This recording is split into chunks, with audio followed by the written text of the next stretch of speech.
So there is the world of light. It always goes back to the two worlds, two realities, the two selves. There's this body self, and then there's the world of light. The Course calls it the real world.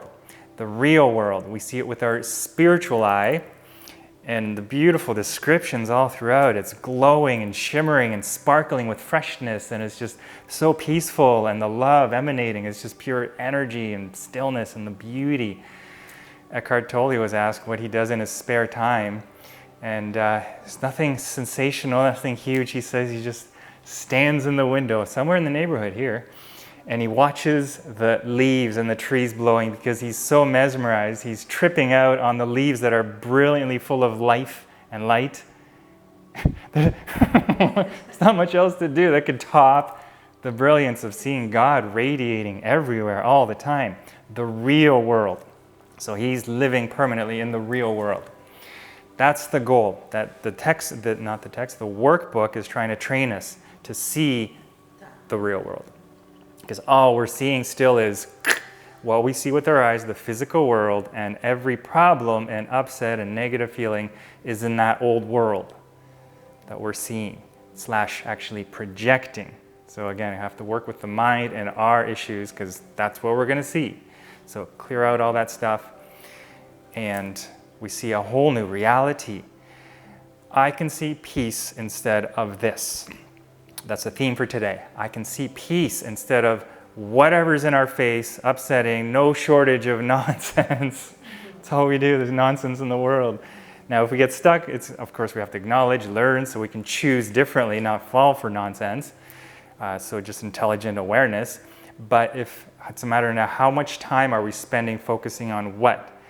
Because the goal now is, we don't want to stay stuck in the nonsense world. Help, get me out of this world.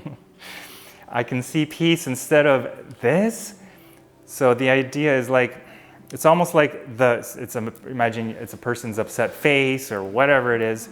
You're visualizing, there's two layers. There's like the holographic image of their solidity, seeming solid face. And then just behind that is like the light, right? And it shines through the appearance. We're dissolving all appearance. Everything we see is an appearance. And so just underneath, or just behind, or just inside, it's the quantum world of light. And so in the middle of unupset, the aim is to, first of all, always catch yourself. We've got to have the mental awareness before we react and start getting upset and on and on and on, and you're upset for ages later.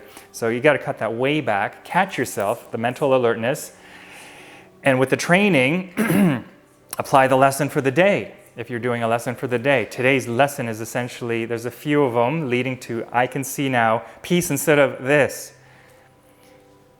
I can see peace and feel the peace. It's not just seeing, but I can feel and see the light and peace in the presence of whatever is happening.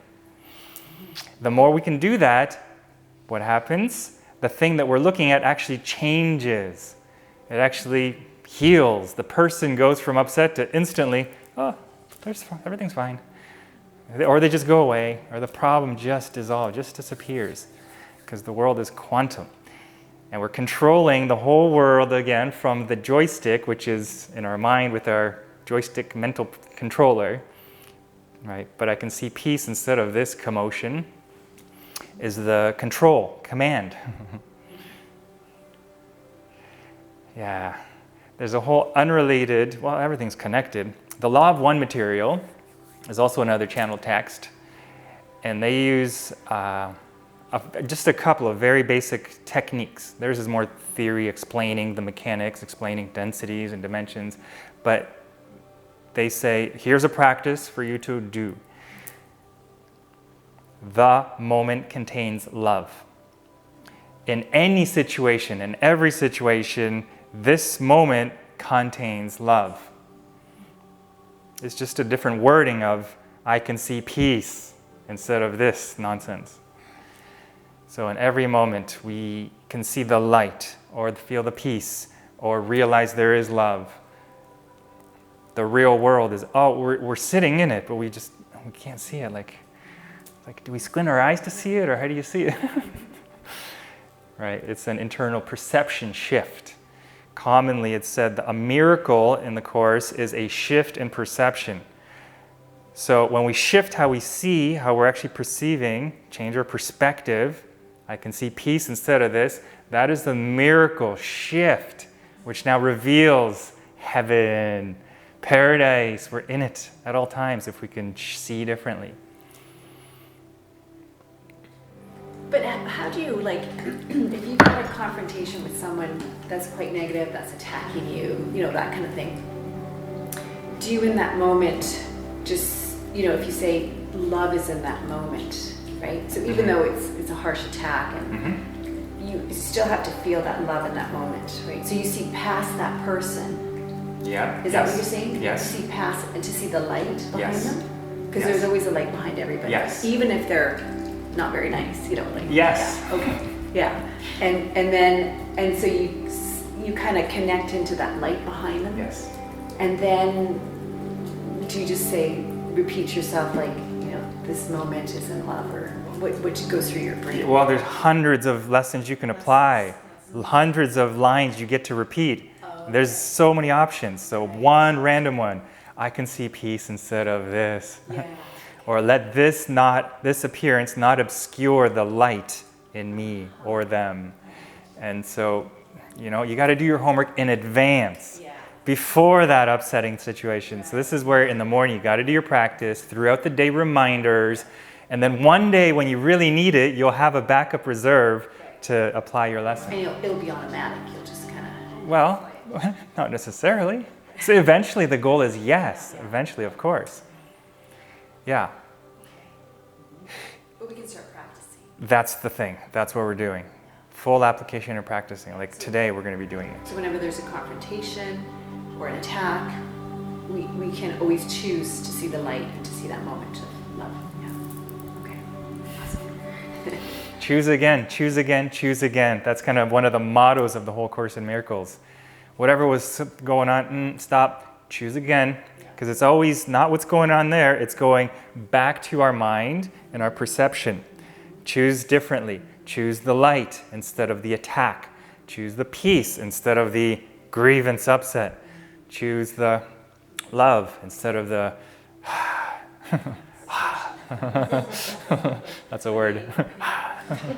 I like to think too, what's happened to that person to make them attack or do that. Right. And so something's happened to them, and it's not a personal thing. Exactly. It's them Yeah. showing where Right. they're at. There's probably projection from their part. There is, of course. I mean, it says throughout references to the discipline of the mind and the training necessary of the mind. It says at one point, you want salvation, like awakening. You want happiness, you want peace. You do not have them yet because your mind is totally undisciplined. Your mind is still like that unruly child running around in the classroom, screaming, yelling, throwing, climbing. That's our mind as an adult still. Where's the stillness and the peace and the discipline to catch and observe ourselves, monitor, and then when we mistake, choose again, okay? We don't have that. That's what the Course, it's a training manual. It's an educational program, and it's a retraining of the mind. So we need discipline, commitment, the motivation. It's so brilliant how it leads us in the motivation, because it doesn't dump everything at you at first.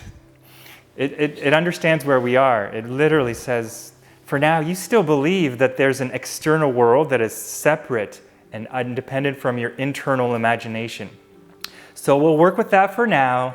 So for this exercise, look around you, and every object you see, repeat to yourself,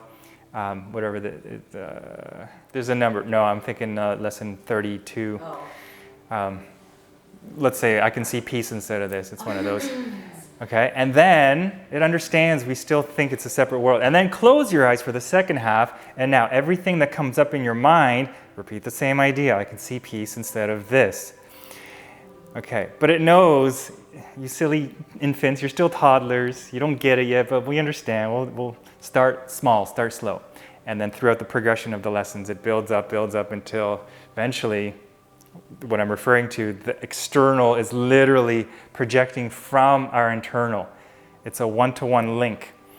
So the more we hate the outside world, we're hating our insides, ourselves. It's coming from hate inside of us. And we separate as if, no, they're the stupid people, I'm the good person. That is the error right there. It's trying to break that blame, condemnation, projecting. So we have to see as without, so within. As within first, that's how we see. So we have to change our mind so that we see a better world. If we're angry, right, you're going to see angry people. If you're peaceful, loving, kind, you're going to see a lot of more peaceful, kind people. And if you see still upset people, you don't see upset people. You see with compassion, you still have love and peace. So you're not triggered. Stop being stupid. But it's always now from that light perspective, the peace perspective.